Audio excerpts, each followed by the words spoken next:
मध्य प्रदेश में लोकसभा की तैयारियों के बीच कांग्रेस को एक बार फिर झटका लगा है। राजधानी भोपाल में कांग्रेस के पूर्व विधायक पारुल साहू ने कांग्रेस का हाथ छोड़कर भाजपा का दामन संभाल लिया है, जिन्हें मुख्यमंत्री डॉक्टर मोहन यादव ने पार्टी की सदस्यता दिलाई है। मध्य प्रदेश में एक के बाद एक कांग्रेस छोड़ भाजपा में जाने का सिलसिला चल रहा है।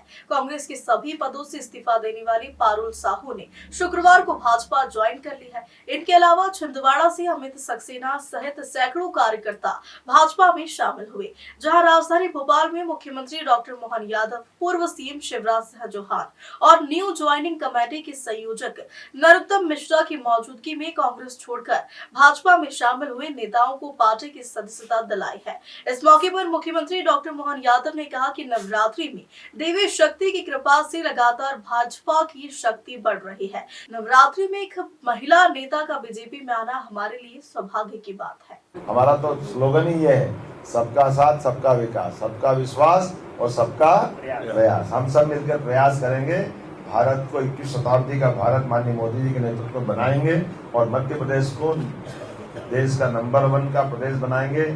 और बहुत सारी योजना है, क्योंकि चुनाव की बेला है।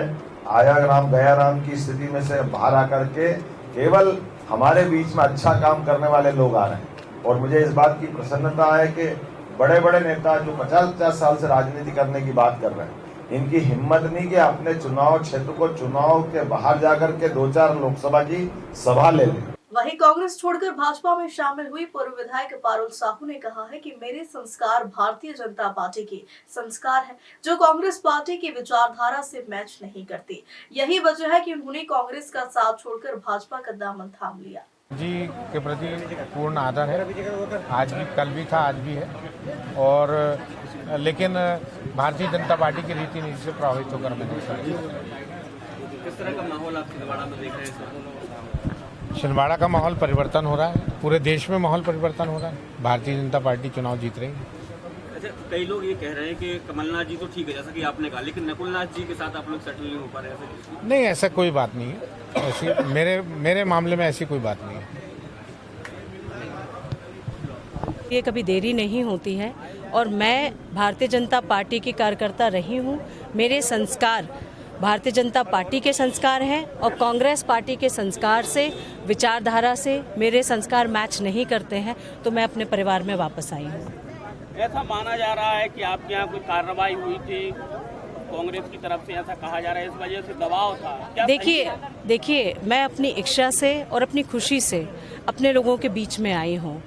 किसी भी तरह से मुझे लगता है, पहले भी मैंने निर्णय लिए थे तो कुछ निर्णय गलत हो जाते हैं, लेकिन अपने परिवार में आने के बाद मुझे जो सुकून मिला है, मुझे खुशी है कि मैं अपने परिवार के लोगों के बीच में हूँ। गोविंद सिंह जी के साथ में आप कभी विपक्ष में रही हैं, प्रतिद्वंदी रही हैं, लेकिन अब दोनों साथ में हैं, साथ में काम करेंगे। देखिए, सभी यहाँ पार्टी के कार्यकर्ता हैं और कार्यकर्ता होने के नाते सब मिलजुल के पार्टी के लिए काम करते हैं। और सबसे मुख्य वजह, आज जो हमारा देश है, देश को एक स्ट्रॉन्ग लीडरशिप की ज़रूरत है। वो नेतृत्व हमारे बीच में माननीय प्रधानमंत्री जी के रूप में है, नरेंद्र मोदी जी के बीच में।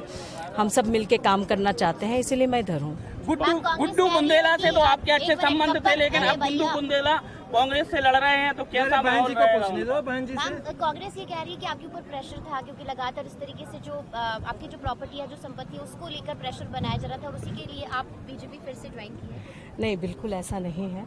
और मुझे लगता है जिनको बातें जो करनी है वो अपने विचार व्यक्त करते हैं, सभी स्वतंत्र हैं अपने विचार व्यक्त करने के लिए।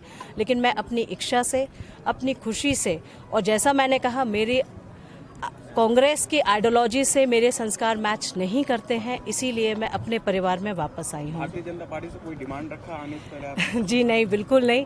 मैं किसी भी तरह से अपने परिवार में आप जाने से पहले कोई डिमांड रखते हैं क्या?